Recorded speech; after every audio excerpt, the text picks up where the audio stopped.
All right. Luigi, Matt, how are you guys doing? Doing well, Irvin. Thanks for having us, man. Really appreciate it being here. Irvin, we appreciate it. It's a big honor. Oh yeah, man, for sure. So this is a special episode because it's not just one guest, but it's two guests. Oh, we do everything together. It's So a we're tag team. gonna. You get two for the price of one. We love it. Yeah, dude, that's awesome, man. So, were you guys out of you both lived like together in the same state or different state? Well, I originally grew up in New York City. That's where I met Luigi when I was working back on Wall Street. And then in 2015, I actually left Wall Street, started Shield Advisory Group, moved to Florida. And Luigi is actually still in New York, unfortunately, trying to get him to move down to, We still the haven't found sunny a state. state big enough for both of us, so we may have to move to Texas. Yeah, yeah, hell yeah, dude. So, like you're still in New York City, and you're what part of Florida are you in, man? I'm in a place called Winter Garden, It's very different By than New York City. Orlando? Yeah, it's right by Orlando. As a matter of fact, I actually Disney owned the property where I built my house. The developer bought it from Disney. We built it up, and we're actually less than a mile as a crow flies from Magic Kingdom. So when Disney was putting on the fireworks, every single night we knew what time it was because we saw them in our backyard. So every single night, once the fireworks go off, you knew it was 9 o'clock. Kind of like growing up in New York City. My parents always told me, you better get your ass home by the time the street lights come on. Well, we tell our kids they better get to bed by the time the fireworks go off or right after. Mm. That's a good what's it called, like alarm, just to know, like, yo, get your ass to bed. Yep, exactly. And how about you, Irv? So I know you're in Texas, right? Yeah, I'm in Austin. So is it true everything's bigger in Texas? Yeah, it is. That's true. Oh, where are you from originally? From deep South Texas. It's called McAllen, Texas. Okay, So that's about 30 minutes or so from the border, Mexico border. nice, very nice. And what made you move to Austin? I know that city's blowing up right now. Yeah, well, initially, I lived there. I grew up my whole life there. I've always lived there. My parents and my sisters are still there. I initially moved to Houston about 3 years ago in 2018, and I went to go play soccer for a semi-pro team. So that's why I moved. And then after that, I just wanted to find something to do because I was bored most of the time and just make a little bit of money. So that's when I started, with the company, not with the intention of building the company, but I just started working and it just grew. And I just moved to Austin in January just because I like it better here. Nice. Yeah, Austin, that city's on fire right now. The real estate market. You have Joe Rogan just moved down there. Elon Musk. I think you're getting all the Californians moving down that way. What's the feeling with you guys originally from Texas, the original Texans? How do you guys feel about the California drove of people moving in every single day? I mean, a lot of people don't like it because they think like all the companies coming out here, right? Like Apple's building a headquarters. I think Samsung too, uh, Tesla, Tesla. A lot of people don't like it because their taxes are gonna go higher and stuff like that. But like, I mean, I think it's good for the city, but as long as they don't bring like all that California shit down here, I think it Exactly should be right. good. They got to remember why they left California in the first place. Yeah, the Right. sad thing about Austin is that Austin's blue. So I mean, like the mayor and stuff like that, it's already kind of a little bit like California in some ways. Yeah. Hey, Irv, man, I just want to say this going forward. I've been listening to the podcast, watching you on social media. I really take my hat off to you, man. You're doing some great things and you're really helping some people out there getting to know. And there's one thing that I saw about you in particular. Looks like you're into boxing a little bit, huh? My sisters are. I don't Oh, box, your, but they do. oh, your sister's the boxers. That's even cool. Because I wanted to Yeah. ask you what your thoughts were on the Floyd Mayweather, Jake Paul, and the Paul brothers on that Um, situation. I mean, I mean, it's definitely definitely doing it for the clout, for the money. Um, like I don't know how. Like I mean, I think Floyd is gonna win, but either way, I mean, they both are confident out there, then they both believe that they're gonna win, right? Which is what you got to do. But I definitely think it's that's what it is. It's the clout for the money, which I don't necessarily think it's a bad thing, but it's just like all marketing. Well, yeah, it's showmanship at the end of the day, right? So, I mean, love him or hate him, Logan and Jake Paul, man. The name of your show is Breakthrough Society, right? These guys really stepped up and broke through. They started out making videos on YouTube, and now they're fighting some of the most famous athletes in the world. It's pretty cool. Luigi, what are your thoughts there? Matt, I'm a little bit of a loss. I have no idea what you guys are talking about. I don't follow boxing at all, so I'm just I'm learning. I'm learning on the fly. Right. So there's these two brothers. They were YouTube stars. They're making millions and millions of dollars off YouTube endorsement deals, what they did. And then one of the brothers got into boxing, and he started boxing pretty well. And he actually he beat just recently an MMA fighter, right? And he beat another professional athlete before that, and he called out Floyd Mayweather, right? And the money team, right? And Mayweather and him are going head to head soon, but they're making this big controversy out of it. Floyd is probably about, I don't know, I think he's a foot and a half shorter than the Paul brother.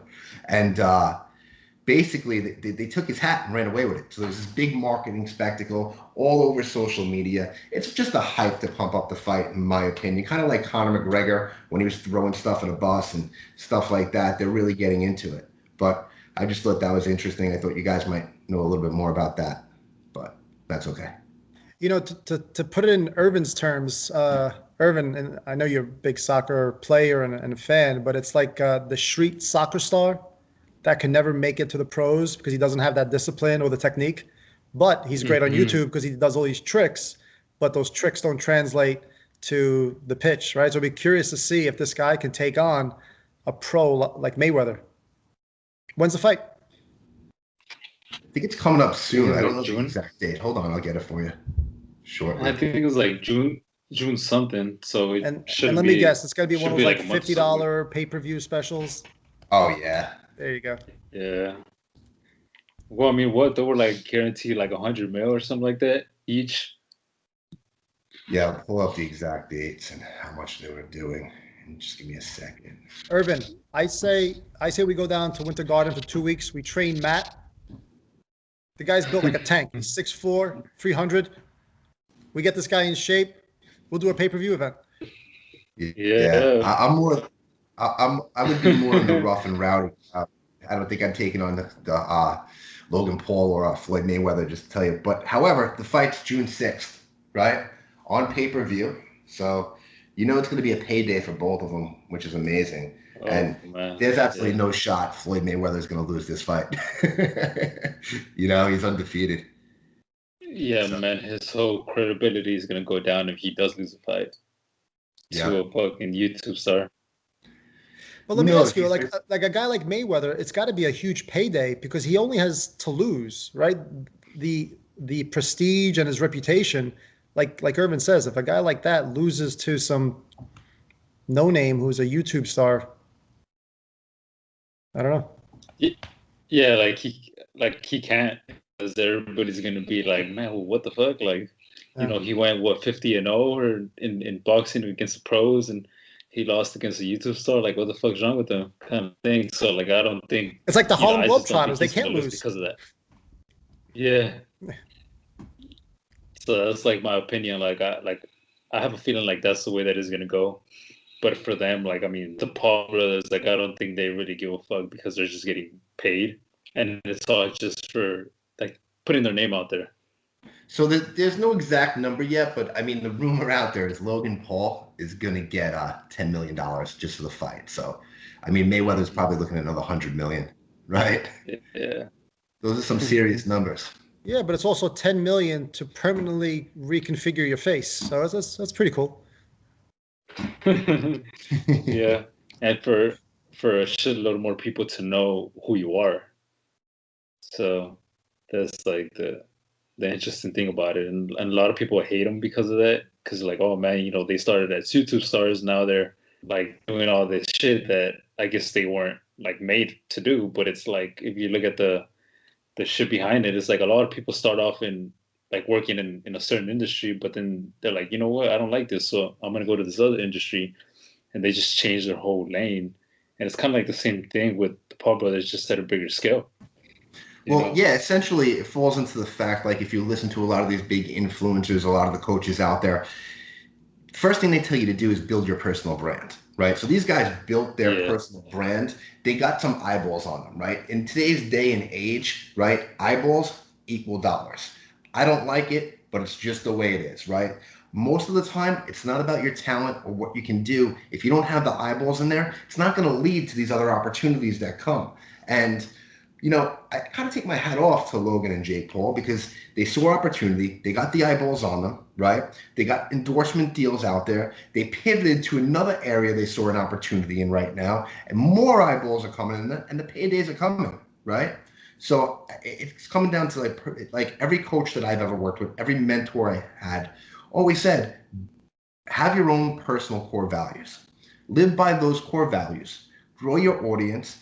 The bigger you grow your audience, the more opportunities arise. The more opportunities that you see, the more you can benefit from it in the long run, right? Me and Luigi at our advisory firm, we probably look at literally 15 to 20 different businesses every day, decide whether or not we're going to invest in them or bring them on as consulting companies, right? So, it's the fact that we have come to us with more stuff to look at gives us more opportunity, right? It's the same thing in business. I don't know who's that in the background. Yeah, I can hear it. Yeah, I don't know what's going on over there, but yeah. So opportunity. I mean, eyeballs definitely.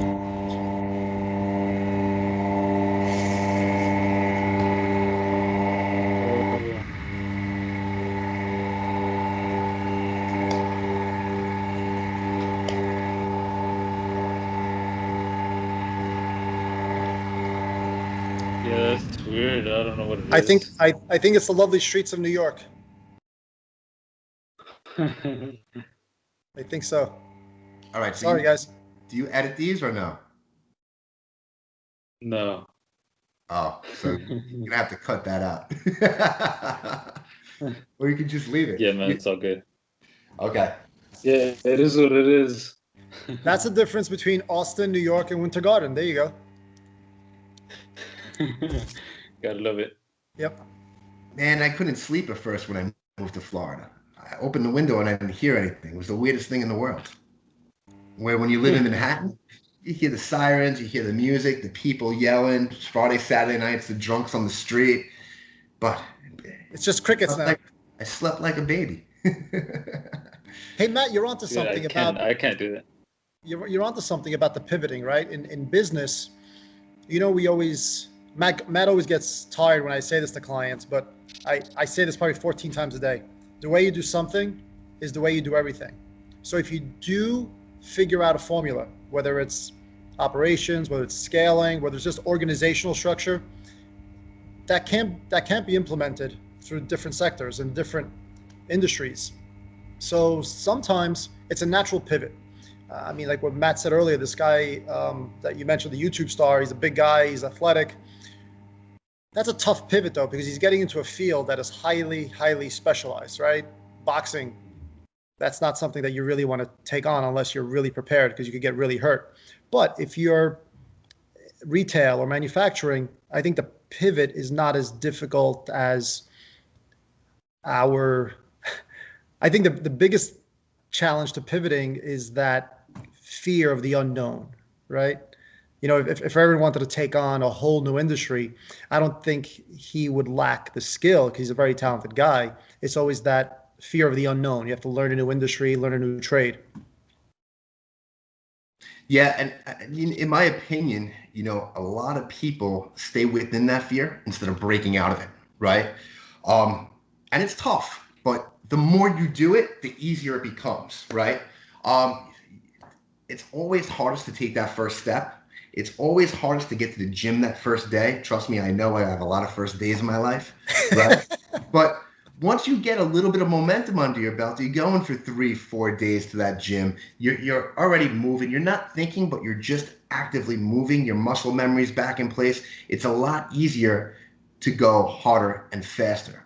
But sitting around and thinking about it and worrying about the fear of starting, I think is what holds a lot of entrepreneurs and just regular normal day people back.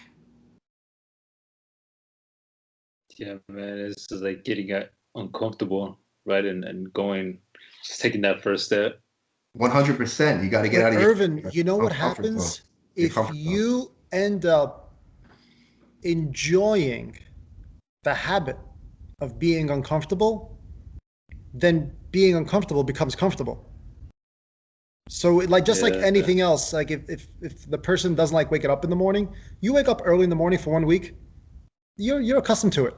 So you always have to kind of push yourself a little bit until you get to a point where the discomfort becomes a new comfort.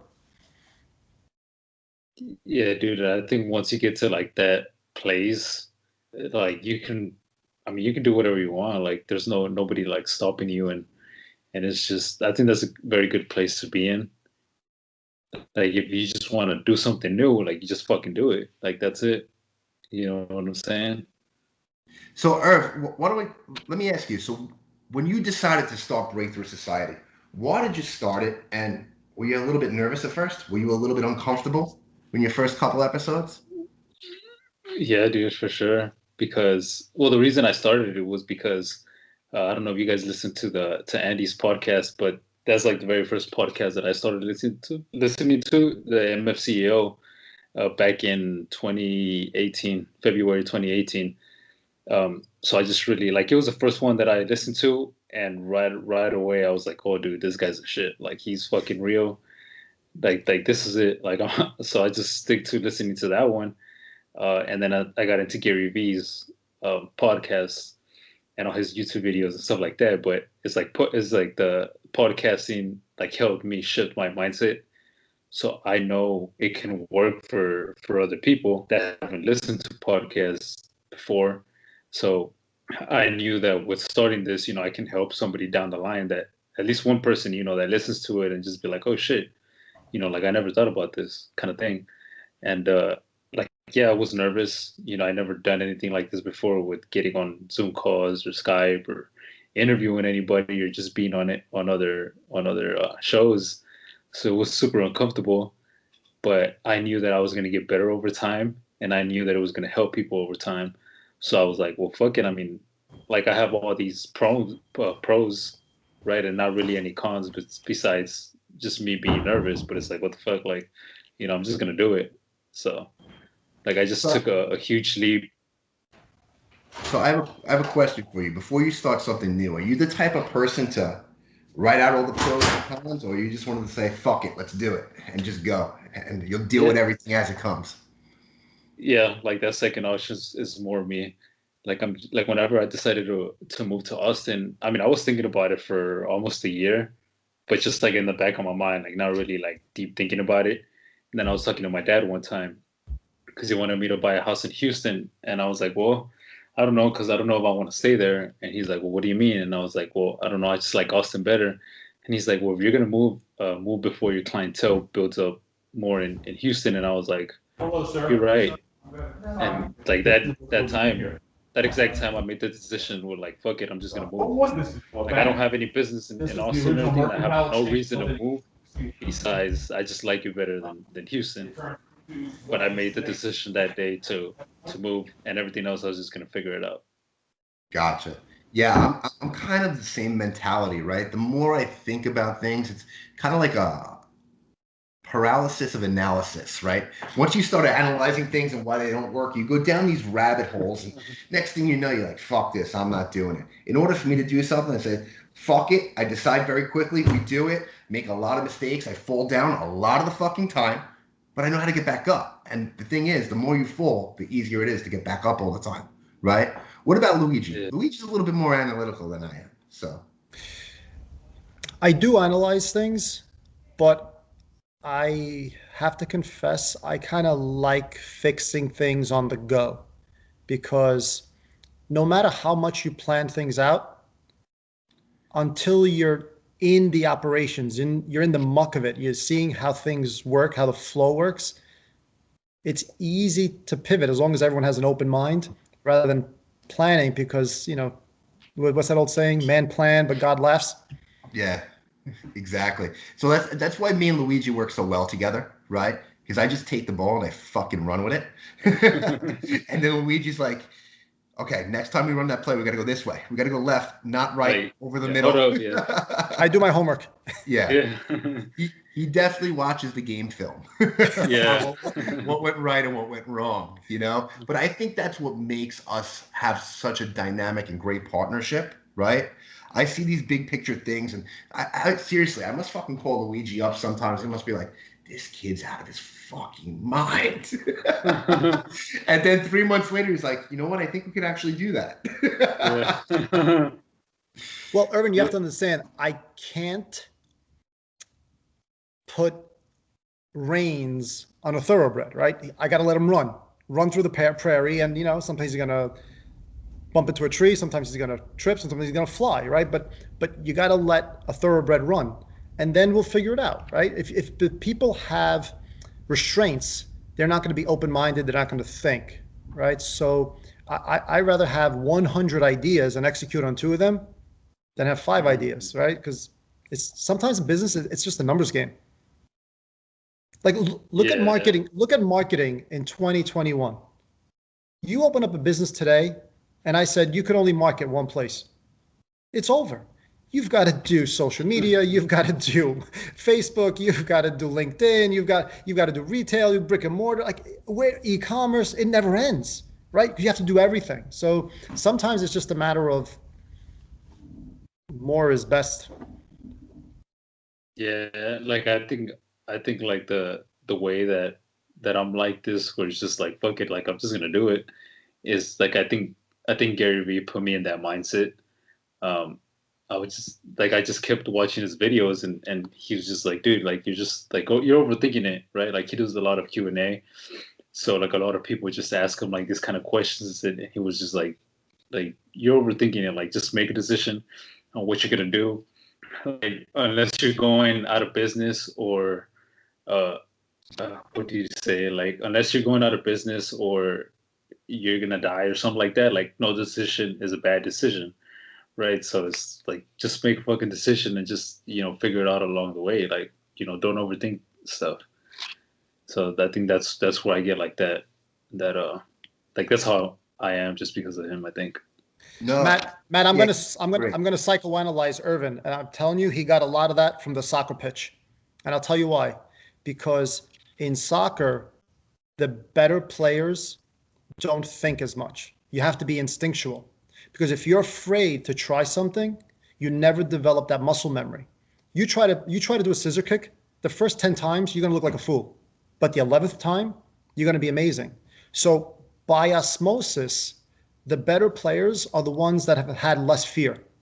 And I think that's why Irvin has excelled in soccer. That's why he's going to excel in business, because he's willing to put himself in a position where he makes a mistake and the muscle memory triggers and it becomes habitual.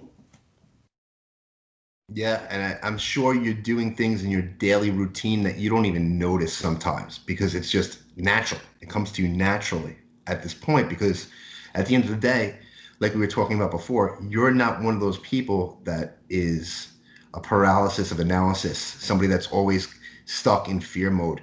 You kind of like being uncomfortable a little bit. I bet it puts a little smile on your face. It's kind of like, fuck it, let's do it. Let's go. Right? Yeah. Love it. Yeah.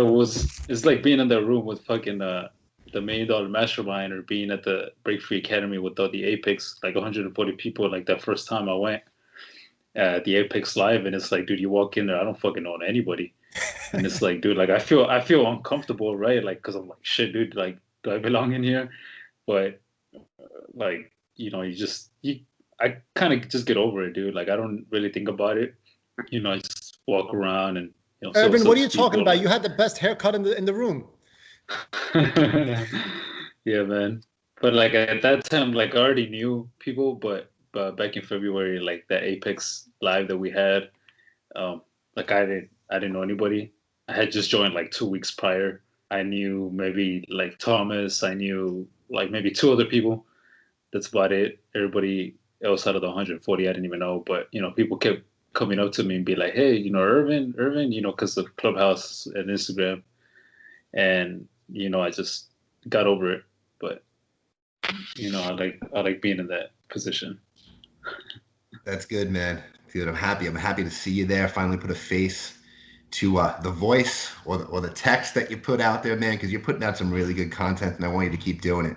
My hat's off to you, man. Listen, while you have Luigi in here, you have any questions for us? Anything about your business that we can help you out with, where you want to go, podcast?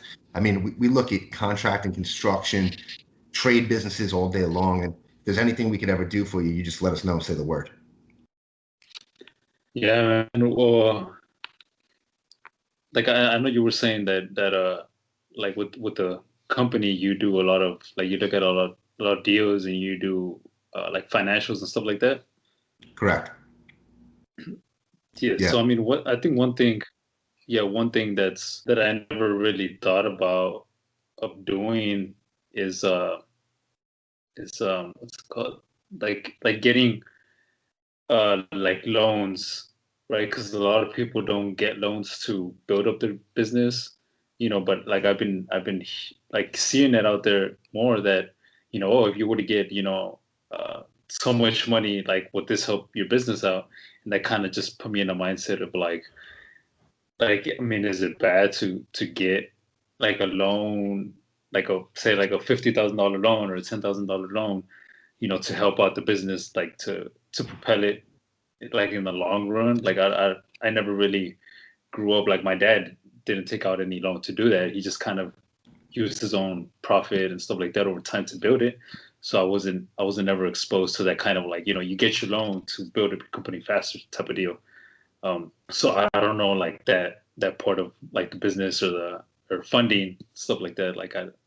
I'm so new to that. I don't know how I can use that to help it. Irvin, I'm going to let Matthew speak to this because he is the lending guru. But there is one word that you used that defines this phase of your business, and it's propel, right? So your business will continue to grow simply because you're a successful business person and you're a smart business owner. But it's going to propel bootstrapping it. The money you generate and the cash flow that you derive from your business will be reinvested in the business. Okay. So you're on a skateboard and it's going to continue going forward. But if you were on a rocket and you had a cash infusion, you can propel forward a little bit faster. And whether it's, I'm not certain what you would need in your business. We haven't spoken at length, but whether it's marketing or whether it's new hires or whether it's technology, however you can scale your business, obviously access to capital would propel it. Now, the one thing you always have to be respectful is the cash flow of your business, right? You don't want to take on too much debt because your business can't absorb that debt service, but you also don't want too little because you can't propel forward, right? So it's always that Goldilocks zone. And I'm going to let Matt speak to that because he is the best when it comes to that sector. Luigi's absolutely right. And let's go with his rocket ship, analogy, right? Let's look at money, credit lines, capital, right? All is one thing. It's gasoline for your business, right? It takes a lot less gasoline to put in a car than it does to propel a rocket ship to the moon. Now the car will get you, from here to California. You're gonna have to fill it up a couple times to get there. That rocket ship, you're gonna fill it up. It's gonna take you to Mars these days, is what they're saying, right? So it's a matter of how fast you want to go and grow. Now, using leverage in any type of instance, especially for your business, because essentially getting a loan from a bank or a credit line from a bank, right, is leveraging other people's money for your benefit. So using any type of leverage has to be done cautiously, right? Because leverage is like a hammer. You can beat somebody over the head with it, right? Or you could build a big, beautiful house. Okay. If you use it properly and you build a big, beautiful house, it's great. But no matter what, I will tell you this, from working with over 1,000 contractors and 1,000 tradesmen out there, if you want to grow and you want to get commercial jobs and you want to expand your business, you have to have that mindset and that picture in your head before you go. You don't just go take out a loan today just for shits and giggles to take it out, because that's money you're paying back that's going to be out of your pocket. You're taking that money out with a game plan on how to use that money. And I promise you this, Irv, I don't know what your finances are, but if you're in a trade business, if you're in contracting or construction, most of the time you don't get paid when you take on larger jobs for 30, 60, and 90 days out, right? So when you're getting these larger jobs, right, you're actually paying for all the materials up front. You're paying for your crew, right? Essentially, your cash flow is dwindling down and dwindling down. So an option that we always say for tradesmen and contractors is to let's go look at a line of credit for you, right? That line of credit, if you use it, great. You can use it to get business, right? You have a game plan. If you don't use it and you land a bigger job, it's there to float you because you only pay interest on the money that you take back or use from it, right? So essentially, you can use other people's money to grow your business very big. Nobody out there uses all their own money to grow their business. It just doesn't happen.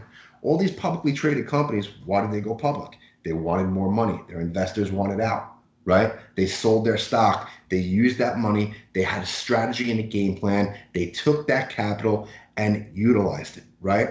Now, one problem that we see in the contracting space and the tradesman space is this.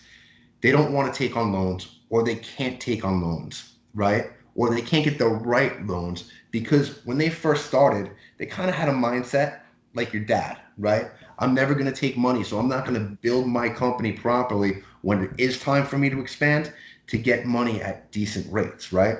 So what they do is they just go through the motions, and then one day they get this giant contract. They get $1 million contract, right? It's great, but they're not getting paid for 60 days on that. It's $45,000 for them to get everything up front. Some of them have the money, great. Others are scrambling at the last minute. Why? Because they didn't prepare for the moment to have that contract, right? Now, when you take on money for the business, you should always look to expand. You know, somebody like you, I don't know what your actual role is in the company, but what we see a lot of contractors and people in the trades do is they're working in the business and not on the business, right? So essentially, where Luigi would come in, he could speak to you about operations, is try to remove yourself from the day-to-day, right? Hire more of a team around you, right? Create a true infrastructure. Get your company's financials set up right so when the day comes and you need to get that loan, all your ducks are already in a row. But more importantly, like anything else in life, sales cures all. By freeing up your time by working in the business, you can go out, you could shake hands, get on more podcasts, right? Build relationships with people in your community, in the area that you service, which essentially could lead you to more business. And when that more business comes, you're already set your company up because you have all the tools, the infrastructure in place to take the ball and run with it. Yeah, like that's one thing that I'm like working on right now. Is like you're saying is get myself out of the business of working in the business and working on the business instead. So like I think because like I told you that I've been seeing it lately, and I'm like, well, I mean, if I do get some kind of funding or loan, well then I can use it to like buy another vehicle, equipment, and then give that to my guy that I have in Houston, and then start with him, like building a team around him, right? Because he's not the original, like the normal tradesperson that is just out looking for the paycheck. Like this guy wants to do shit right. He wants to be part of a good team. That's why he keeps jumping from company to company. So if I like strap him in and tell him like, yo, like we're gonna build a kick-ass team. Like I already talked about bringing him in full time, but like I don't have like another van to give him. I don't have like all these ladders to give him, the tools and stuff like that. So I think like that would really help me do that, and then start building the team around him. That way I can stop going to Houston so often, and then even if I don't work here in Austin, like I have that cash flow coming in from that team in Houston. Yeah, exactly. So you want to hire internally, right? Yeah. and you think he's somebody that you can trust and you can build a team around and he can help grow your Yeah. company, right? So whether it's getting loans or it's growing, think about that structure of how you want to structure the company now, right? Because there's ways to give incentives that don't necessarily have to be cash up front to these people or more money, but we could structure something where Luigi's great at this, where out of the Houston team, if he's running that team, you can give him a X percentage of profits, right? To Hmm. make him feel like he owns that part of the company. He's out there working for you as well. Now, Yeah. your responsibility to him is to go get him a truck, get him the ladders, get him the tools. You supply that, right? Now you're giving him everything to succeed, plus a bonus on top of what he's doing. If he's not motivated at that time to build a team around you, that's not the right guy. But from what you're saying, it sounds like he would be the guy to take the ball and, again, run with it. Yeah. Yeah, he was raised like the way that I was raised. His dad was also an electrician. His dad taught him like the values of if you're gonna go to customer's house, like you have to leave there. You got to leave the place better than how you found it. Like don't like hurry up and do shit just to get paid or go to the next job. You got to take your time. You got to make sure this shit is right. You got to take pride in your work, stuff like that. And you don't see that with with just any other tradesperson looking for a job. It's Yep. rare.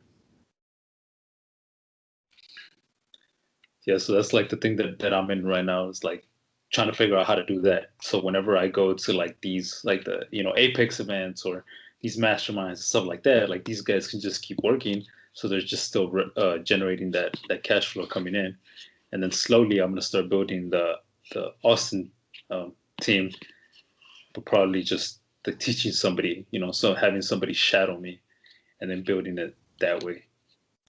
Irvin, I'm going to take a little bit of what you said, a little bit of what Matt said, and I'm going to expand on it a bit. If you take a look at the larger contractors in this country, I mean, who does the big jobs, bridges, tunnels, skyscrapers? It's always the same handful of companies. And it's not because their Yeah, tradesmen are better, it's because their corporate structure is better. So kind of sleep on that tonight. yeah. Yeah. Like I get what you're saying because like this guy, he works full time.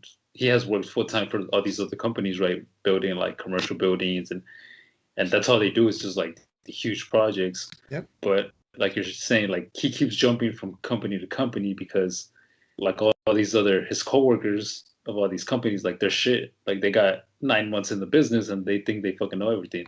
And it's like he doesn't like being around that type of deal. And it's like, dude, like I got my licenses, all my licenses at age 23, which is unheard of in the electrical trade.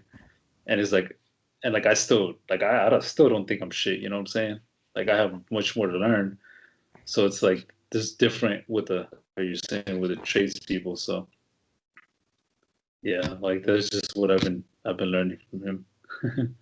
Listen, Well, I think in any trade, there's always somebody that's smarter, better, bigger, stronger, faster. So we're always learning. We could be 90 years old and we're always going to be learning new techniques, different Yeah, techniques. I think that's the biggest challenge when you get to, let's say, our age. We're a little bit older than you, Irvin. The challenge we have, and we're very, very open to different ideas, is that you kind of get set in your ways, you get a little bit comfortable.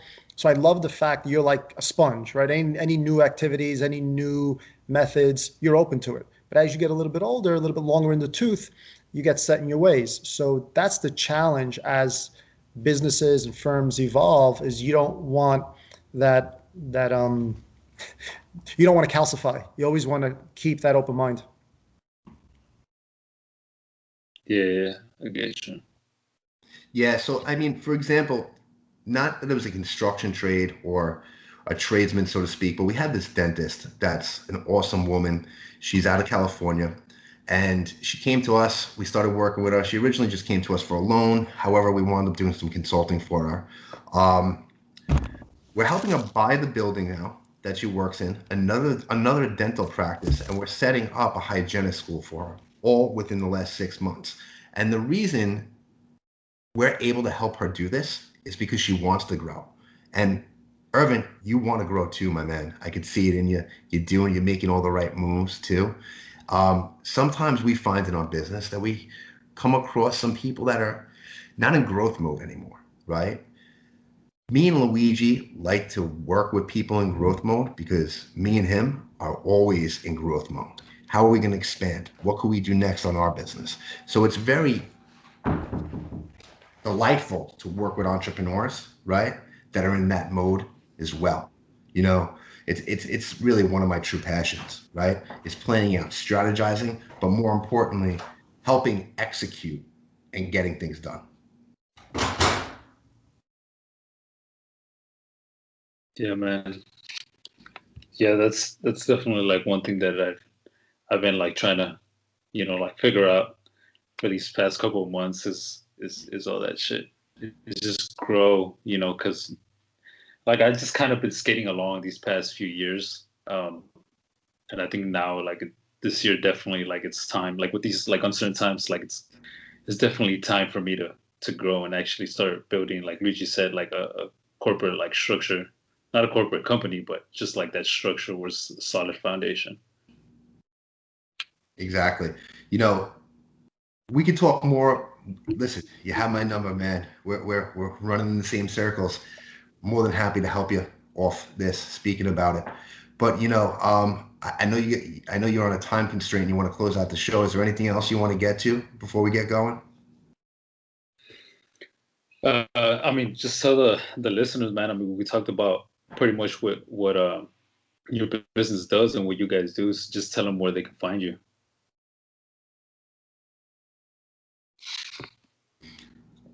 Matt, you're the spokesperson, Matt. I am. Yes. Yeah. So our company's Shield Advisory Group. You can find us at shieldadvisorygroup.com, social media, Shield Advisory Group. You can find me at Matthew Meehan on Instagram. If you guys have any questions on anything, whether it's from corporate structure to getting your business funded to actually selling or acquiring businesses, we're here to help.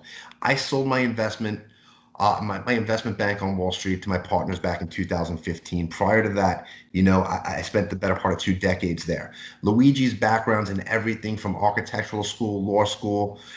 He's probably done more real estates in Manhattan than anybody else that I know personally. And let me tell you, that's a lot. So we can do everything from review contracts to set up a simple S Corp or an LLC to leveraging other people's assets to get you to propel farther. So guys, if you want to have any questions, either hit me up on Facebook. You can find me on Instagram at Matthew R. Meehan, or just go to our website, shieldadvisorygroup.com. Irvin, before you close out the room, we need a prediction from you. Champions League final. Who's going to win? Man City. I think it's going to be tough for them because in the Premier League, Chelsea has won. Past couple times they've gone head to head, but I don't know, man. I want Man City to win. I think they got it in the bag. They're not going to let that trophy Guardiola's slip. golden touch. Let's see if he's got it. Yeah, they've got so many.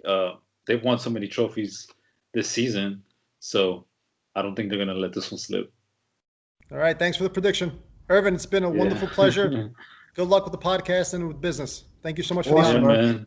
Yeah, we're here for you, brother, if you need anything. Hey, by the way, do me a favor. After you get this recording, can you email it over to me? Yeah. Thank you. Appreciate it, bro. Like the video, right? Yeah, the video. Okay. Yeah, all right, man. thanks, I'll man. do that. All right. Appreciate Thanks, you guys, for coming on. Awesome. Have a good one. All right. Likewise. Peace.